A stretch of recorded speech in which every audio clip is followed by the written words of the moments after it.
welcome. I'm going to have a few links down below in the description box. Just to be clear, this is not me, but I know that some people are going to ask about the band-aid on my head, and I want to show you exactly what happened. It's just that this thumbnail to a YouTube video is actually perfect for describing what happened. So I was doing the resistance bands, and I had the proper little plastic puck thing in the door, and I was doing the lat pull-up thing, and I pulled the entire door off the hinges, and the plastic piece smashed me in the forehead, hit me really hard. It actually bounced off of my nose, off of my chest, to the point where it actually knocked off the pendant off my necklace.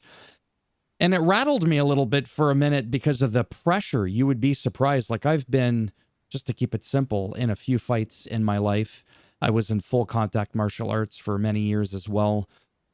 That was, believe it or not, the single most devastating blow I've ever felt. Was that damn thing. Not even a person's boot, nothing. And I've been kicked in the head with steel toe boots, and let me tell you, that rattled me. It was unbelievable. So anyways, just wanted to get that out of the way. The usual links again for the text results, the full video recap, but I do want to start off with talking about Zoey Stark. I'm going to have a link down below to this. This is some unseen footage from a different angle that you would get from a fan. Zoey Stark is on the left, because I wasn't really too sure what happened. You could see her at the left there with my little Minecraft sword icon as she goes to jump right there. She usually easily does 3/4 of the ring, but she actually slipped off the rope. She didn't quite get the distance that she wanted, and that's why when she landed, it happened so fast you can't really see it. So that is why I found this snapped picture here, fully depicting that this is her leg normally like this, given where her torso is facing, and that is completely going out in an angle that it should not be going in. And in this video, it actually shows Zoey Stark being actually carried away by the staff. She's here slamming on the apron because she's incredibly upset and in a lot of pain. And I remember he's a big dude too, and she weighs like, you know, $120. And I have to admit, it was funny when someone's like, is nobody going to mention how strong he is for carrying her? And I'm just like, well, judging that the guy's biceps are like the size of my head and I have a huge head, you think JD McDonough's got a big bonker? No, I do. I would expect nothing less. But anyways, wishing her a speedy recovery. I wanted to take a moment to talk about this and just say, you know, I wish you the best. Like, she's going to see my video. That's not the point. Okay? So I want to take a moment to do that. Now, if you'll excuse me, I might have misplaced. No, I didn't. Okay. Yeah, this is why I'm not professional. If I was live on the air with Michael Cole or Pat McAfee, I would be screwed. So this was in Greenville, South Carolina. And I know that. And I wrote here, thanks to Logan Paul, because, again, like I've mentioned before in the beginning of the intro, we don't hear Michael Cole saying anything. I think he was supposed to say something. I really don't know. Logan Paul, the Maverick, starts off the show. I think I prefer his old theme song. He's already on his second theme. He's already been in WWE, signed with them for 3 years. Next month will be 3 years already that he's been in WWE. He talks about facing Jey Uso at Saturday night's main event for the title. Then Gunther comes out praising Logan Paul a little bit. But he does that whole Paul Heyman thing where he kind of ups you up. Oh, you're so good. And wow, look at you. But, you know, and does that thing. And Gunther is really, really good at doing that, at upplaying you and then just pulling you down in one shot. Two heels taking jabs at one another. I know I like making comments on that because that is usually not something you see too often, like throughout the history of wrestling. Now you do. You normally wouldn't have seen the Macho King when he was heel taking jabs at, you know, Ted DiBiase or something like that. Gunther says that Logan has no heart. He says, hell, Pat McAfee at least has heart.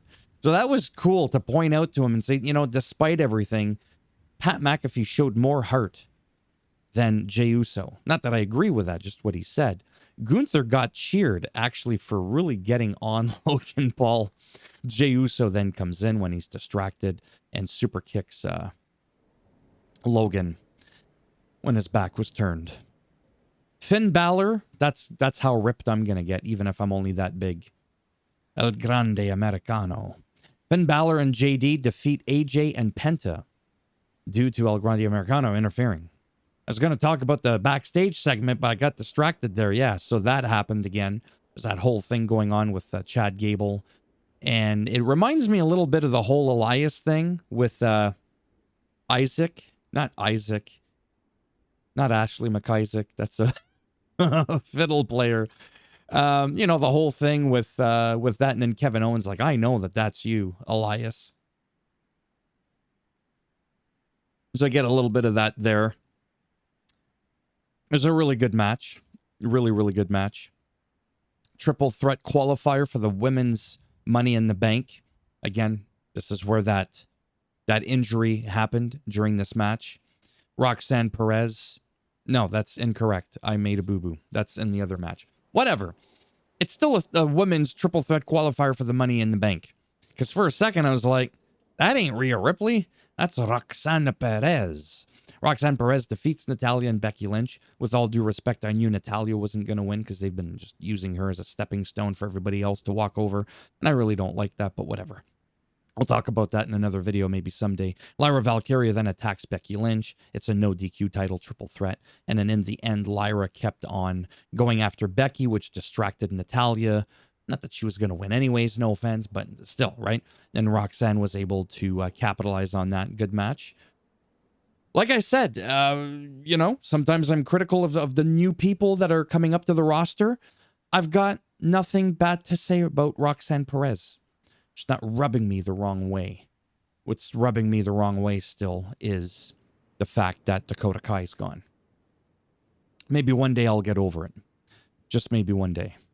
Sheamus defeats... Oh, this was awesome. Sheamus defeats Grayson Waller. This was awesome because there was a lot of Austin Theory chants.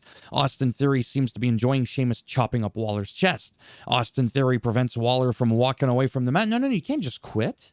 You can't do that. Throws him back into the lion's den. And then I wrote here as well, Austin Theory never distracted Sheamus. If anything, he distracted Waller. And you just kind of went, and then Sheamus walks away, nothing. Looks like he's doing really good. Looks like he toned up. Remember for a while when he came back from an injury there, people were getting on him and calling him burger after burger instead of banger after banger. And for a second, it was funny. I'm allowed to say that. I used to weigh 350. I used to look like John Candy. Now I'm trying to look like John Cena, okay? Looks like he's doing really, really good. So that's awesome to see that. Just that he's doing good. Then, unfortunately... Cheeky Rhea. Triple threat qualifier for the women's Money in the Bank. This is where Rhea defeats Kairi Sane. I probably butchered her name here, but whatever.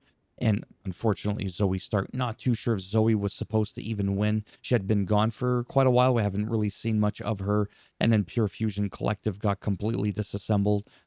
As far as I know, she is the only remaining person out of that. Yeah, because Sonya Deville is gone. And really quick off the top of my head, I'm not going to lie, I completely forgot who was the third member. Anyhow, Zoey Stark, yeah, I already talked about how she landed awkwardly. Kairi's first match since December, and she had a hand injury. So you see, these injuries, they happen quite often, and they're very, very unfortunate. Jey Uso wins by DQ against Braun Breaker. This was a non-title match because Seth Rollins got involved and just basically tag teamed the two of them, 2-on-1 on the Uso. Sami Zayn came out to help, and I put a question mark because initially he was hesitant to get into the apron. And he was smiling. I was like, uh-oh, has Sami Zayn gone heel? But that's not what it was at all. It's because he was waiting for CM Punk to come out, right, to even out the odds. Then they have an all-out brawl, an all-out melee. And then at the very, very end, Logan Paul, for the fourth time, KO punches Jey Uso right in the chinny chin chin. And that was the end of that. So I did all that in just under 10 minutes, including rambling on about the injury and showing it. Thumbs up as always if you like the video. It does greatly help support the channel with the algorithm and trying to make me more relevant in search results, and people are looking shit up. Shit, I'm out of time. You don't like it? Thumbs down. I'll bend it in half, twist it, and I'll break it on. Yeah, you wish it. Anyways, not going to go into that. Take care, and if I'm lucky, maybe I'll see some of you in the next one. Got to go. Bye for now.